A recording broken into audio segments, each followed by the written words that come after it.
बिस्मिल्लाहिर्रहमानिर्रहीम। मैं हूँ साजिद सरदार जोइया। आज का हमारा वीलॉग एक मौजूदा हालात के मुताबिक एक जिस परेशानी का हमें बतौर अवाम सामना है, वो एक ब्लैक माफिया है इस मुल्क में, जिसका हम सब मिलकर इस वक्त जिसके शिकंजे में आए हुए, जिसने हमें पीस कर रख दिया है। और उस ब्लैक माफिया का जो अमल दखल है हमारी ज़िंदगी में, वो इतना बढ़ चुका है कि उसके ऊपर ना इस वक्त हुकूमत का कोई कंट्रोल है, ना किसी इदारे का कोई कंट्रोल है, ना उसके बारे में कोई बात कर सकता है। और वो ना सिर्फ हमें लूट रहा है, अवाम की ज़िंदगी उसने जीने के काबिल नहीं रहने दी, बल्कि उसने इदारों को इस हद तक मफलूज कर दिया है कि किसी का उस तरफ ध्यान ही नहीं है। अगर देखा जाए तो ये वो ब्लैक माफिया है जो इस वक्त, अगर हमें एक चीज़ की ज़रूरत है जो कि अब बाज़ार में अगर एक सिगरेट 8 रुपए की दस्तयाब होनी चाहिए तो वो 15 रुपए में भी नहीं मिल रही। अगर टमाटर जो इस वक्त हमें मिलना चाहिए 10 रुपए में किलो, वो 50 रुपए किलो है। अगर प्याज जो 170 रुपए मंडी में किसान से लिया जा रहा है 5 किलो, वो 200 रुपए किलो आवाम को मिल रहा है। तो ये वो कौन सा ब्लैक माफिया है जिसने अवाम को लूट लिया है, जिसने अवाम का जीना दो भर कर दिया है। और इस वक्त मुल्की हालात देखे जाएं तो ये तो छोटी छोटी मिसालें हैं प्याज टमाटर की।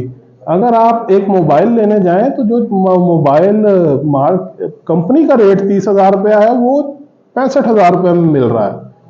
अगर हम कोई गाड़ी किसी को ज़रूरत है और कोई इस काबिल इस वक्त वैसे तो कोई नहीं है, लेकिन कोई इस काबिल है कि वो गाड़ी लेने जाए, तो उसको 15 से 20 लाख रुपया ऑन देना पड़ रहा है उस गाड़ी को लेने के लिए। तो ये कौन सा माफिया है और इसकी इस वक्त इतना बेलगाम होने की वजह क्या है?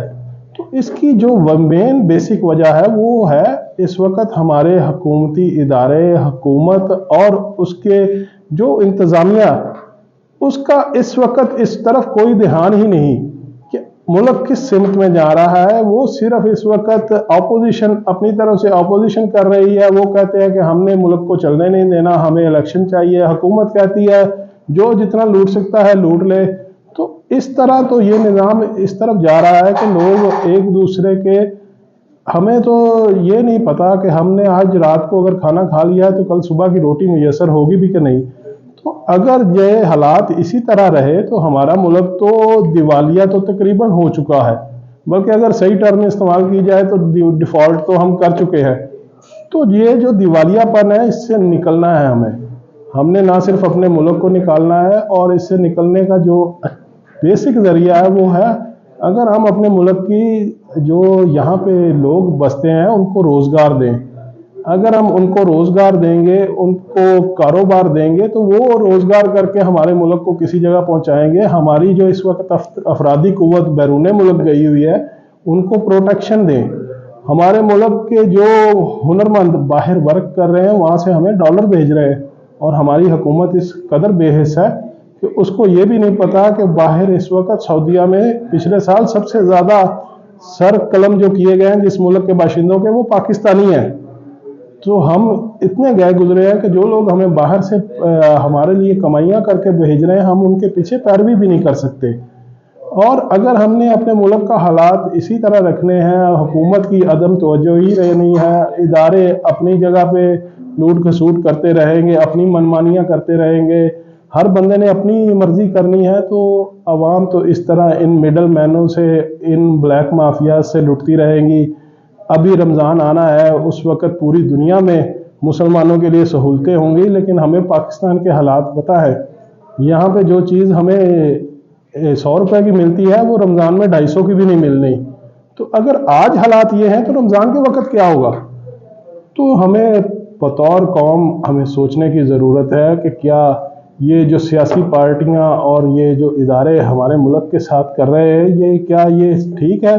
और अगर ये ठीक है तो फिर तो हम इसी काबिल हैं, हमें इसी तरह रहने दिया जाए।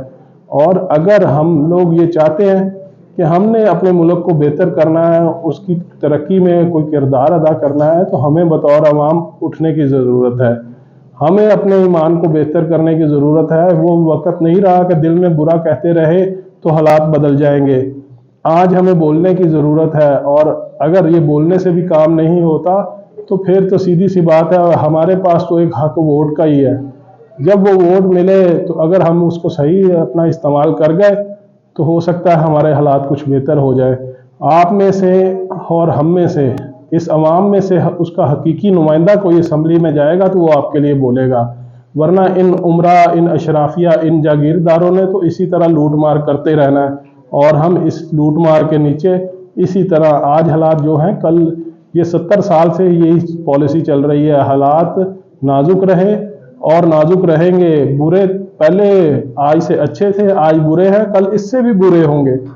تو ان برے حالات کو بدلنے کے لیے آپ کو اور ہمیں اکٹھا ہو کر اپنے ملک کے لیے، اس کے بہتری کے لیے کوئی اچھی، کیونکہ یہ حکومتیں اور یہ سیاستدان ہمیں وہ پالیسیز ابھی تک نہیں دے سکے جو عوام کے فائدے کی ہوں، وہ آپ نے اور ہم نے سوچ کر بنانی ہے۔ اور اگر آپ کی اور ہماری نمائندگی اسمبلیوں میں ہوگی تو ہمارے لیے قانون سازیاں ہوں گی، ورنہ اسی طرح ان کو SRO ملتے رہیں گے، اسی طرح ملک دیوالیہ ہوگا اور 1100 لگژری گاڑیاں اس ملک میں امپورٹ ہوں گی۔ تو اگر ہم نے اپنے ملک کے لیے کچھ سوچنا ہے تو ہمیں خود اپنے قدم بڑھانے پڑیں گے، ہمیں خود اپنے ملک کے لیے بولنا پڑے گا۔